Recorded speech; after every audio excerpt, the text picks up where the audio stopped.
Hi, I'm Rada from Sewing Through Fog, and I made this cool denim applique from little scraps left over from deconstructing one pair of old men's jeans. And I want to show you how. So in my last video, I talked about why you should save all those little tiny scraps, and my favorite way to use them is through applique by adding fusible interfacing. What can you use the applique for? Well, I mean, anything. You can use it for patches on denim, but one of my favorite things to do, so you know how we all have a ton of fabric bags now because every brand thinks that it's sustainable to just keep making fabric bags and giving them away. And then you end up some with logos on them that you don't care about.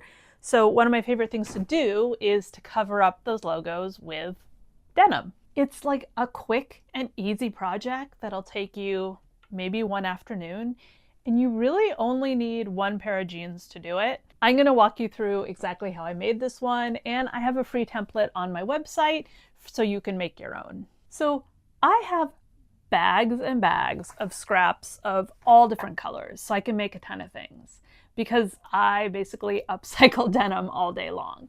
But now you really only need one pair of jeans. You need to know where to look to find the values, the lights, the mediums, and darks.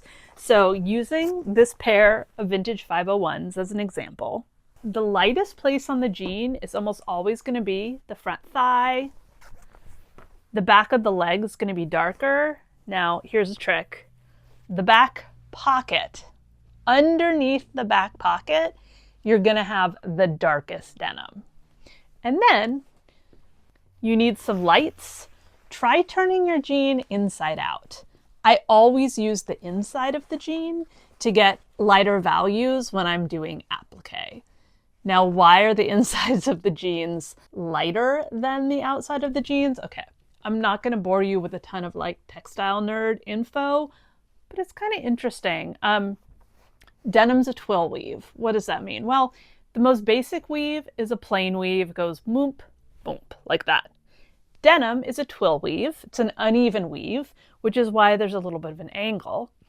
And most jeans, or the most kind of common twill weave for jeans, is a 3x1 right-hand twill. Again, what does any of this mean?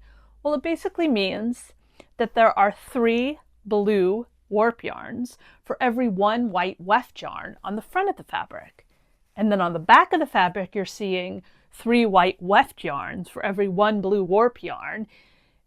Long story short, that's why the front of your jeans are more blue and the back of your jeans are more white. And it doesn't really matter, except it gives you a much better opportunity to be able to find all those light and darks to make something cool like this flower. So what else do you need for this project? Fusible interfacing.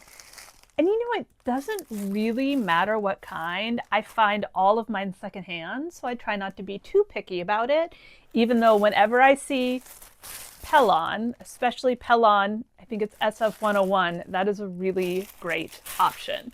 And you can actually use, you want your interfacing to be a woven interfacing, but you can use different weights. Just be careful about getting too heavy, because obviously denim is already heavy.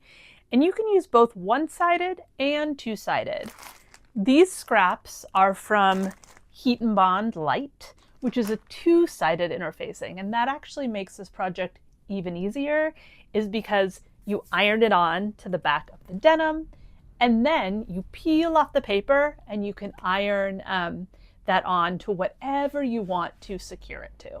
Now, even if you're using two-sided interfacing, always add stitching as well.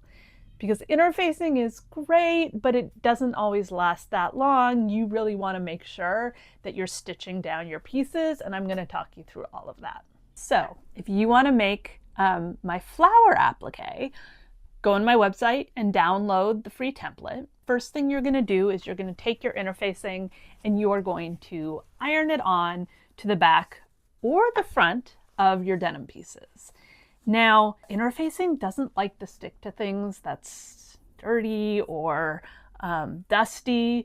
So if you're using a jean that needs to be washed, please make sure you wash it before you do this.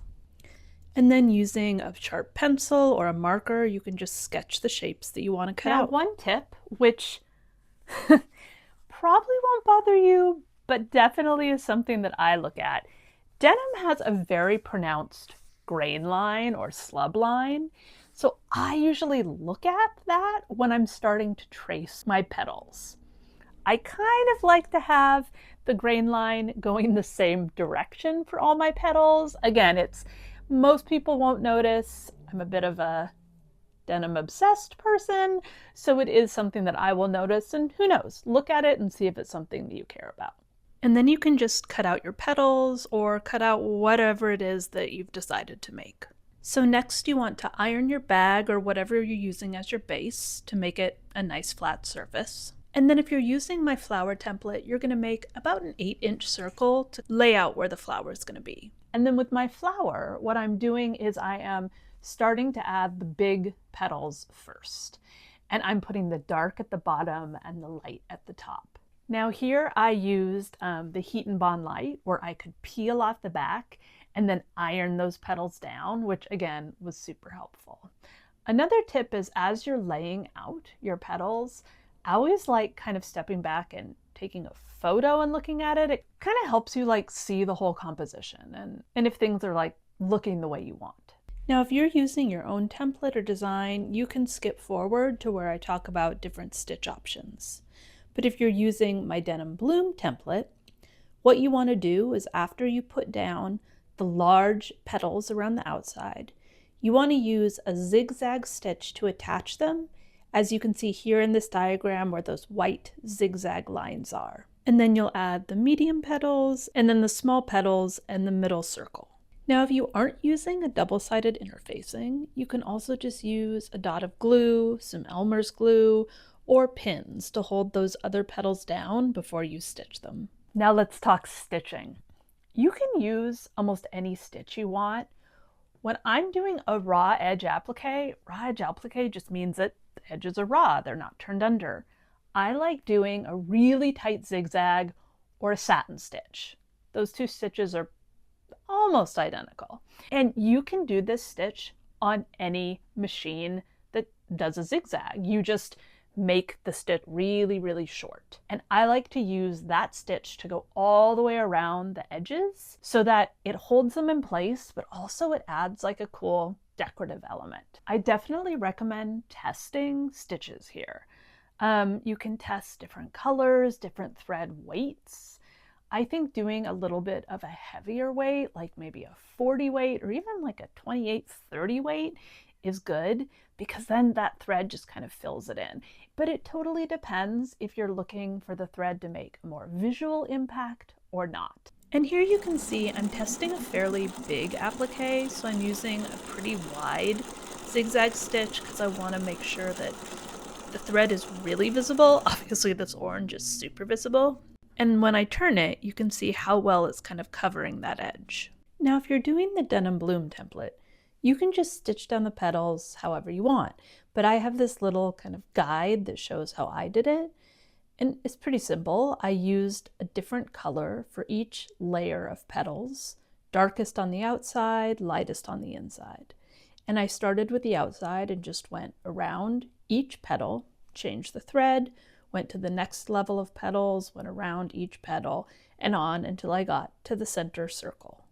And that's really it. Just some scraps and one afternoon, and you have a cool applique that you can really put on anything. Again, you don't have to do this flower. You can do any shape, any design that you want.